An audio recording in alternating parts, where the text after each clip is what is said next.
And a certain woman of the wives of the sons of the prophets cried out to Elisha, saying, Your servant my husband is dead, and you know that your servant feared Yahweh.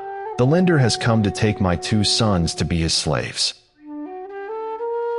And Elisha said to her, What should I do for you? Inform me, what do you have in the house? And she said, Your female servant has none at all in the house except a pot of oil. And he said, Go, borrow vessels from everywhere, from all your neighbors, empty vessels, do not get a few. And when you have come in, you shall shut the door behind you and your sons. Then pour it into all those vessels, and set aside the filled ones. So she went from him and shut the door behind her and her sons, who brought the vessels to her, and she poured it out. And it came to be, when the vessels were filled, that she said to her son, Bring me another vessel. But he said to her, There is not another vessel. And the oil ceased. So she went and informed the man of Elohim, and he said, Go, sell the oil and pay your debt, and you and your sons live on the rest. And it came to be on a day that Elisha went to Shunem, where there was a prominent woman, and she urged him to eat some food. And it came to be, as often as he passed by, that he turned in there to eat some food. And she said to her husband, Look, I know that this is a set-apart man of Elohim, who passes by us continually. Please, let us make a small upper room on the wall, and let us put a bed for him there, and a table, and a chair, and a lampstand. And it shall be, whenever he comes to us, let him turn in there. And it came to be on a day that he came there, and he turned into the upper room, and lay down there. And he said to Gehazi, his servant, Call this Shunammite woman. So he called her, and she stood before him. And he said to him, Please say to her, Look, you have gone to all this trouble for us. What is there to be done for you? Should I speak on your behalf to the sovereign or to the commander of the army? And she answered, I am dwelling among my own people. And he said, What then is to be done for her? And Gehazi answered, Well, she has no son, and her husband is old. And he said, Call her. So he called her, and she stood in the doorway. And he said, About this time next year you shall embrace a son. And she said, No, my master, man of Elohim, do not lie to your female servant. And the woman conceived and bore a son when the appointed time had come, of which Elisha had spoken to her. And the child grew, and it came to be on a day that he went out to his father, to the reapers. And he said to his father, My head, my head. And he said to his servant, Take him to his mother. So he took him and brought him to his mother, and he sat on her knees till noon and died. And she went up and laid him on the bed of the man of Elohim, and shut the door on him, and went out. And she called to her husband and said, Please send me one of the young men and one of the donkeys, so that I hurry to the man of Elohim and return. And he said, Why are you going to him today?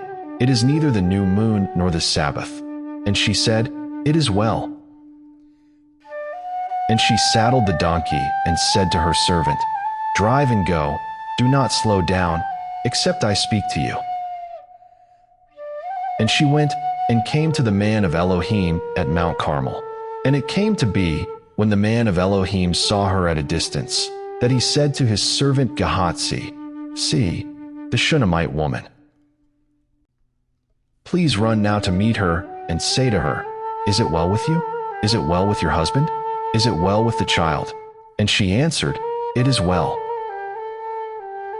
And she came to the man of Elohim at the hill, and she caught him by the feet. But Gehazi came near to push her away. But the man of Elohim said, Leave her alone, for her being is bitter in her, and Yahweh has hidden it from me and has not revealed it to me. And she said, Did I ask a son of my master? Did I not say, Do not deceive me? And he said to Gehazi, "Gird up your loins and take my staff in your hand and go.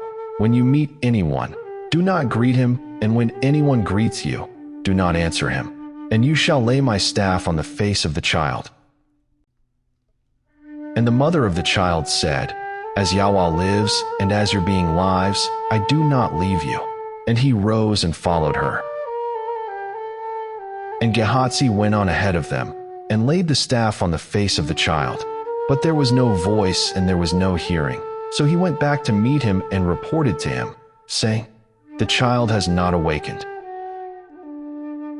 And Elisha came into the house and saw the child was dead, lying on his bed. And he went in, shut the door behind the two of them, and prayed to Yahweh. And he went up and lay on the child, and put his mouth on his mouth, his eyes on his eyes, his hands on his hands, and stretched himself out on the child, and the flesh of the child became warm. And he returned and walked back and forth in the house, then went up and stretched himself out on him. And the child sneezed 7 times, and the child opened his eyes. And he called Gehazi and said, "Call this Shunammite." So he called her, and she came into him, and he said, "Pick up your son." Then she went in and fell at his feet and bowed herself to the ground, and picked up her son and went out. And Elisha returned to Gilgal, and the scarcity of food was in the land, and the sons of the prophets were sitting before him. And he said to his servant, "Put on the large pot and cook stew for the sons of the prophets." And one went out to the field to gather plants, and found a wild vine, and gathered wild cucumbers from it, filling the skirt of his garment, and came and sliced them into the pot of stew, though they did not know what they were. They then served it to the men to eat. And it came to be, as they were eating the stew, that they cried out and said, "O man of Elohim, there is death in the pot." And they were unable to eat it. And he said, "Then bring some flour." And he put it into the pot, and said, "Serve it to the people to eat." And there was no evil matter in the pot.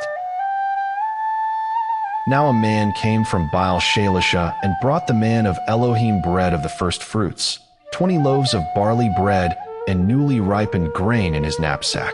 And he said, "Give it to the people to eat." And his servant said, "What?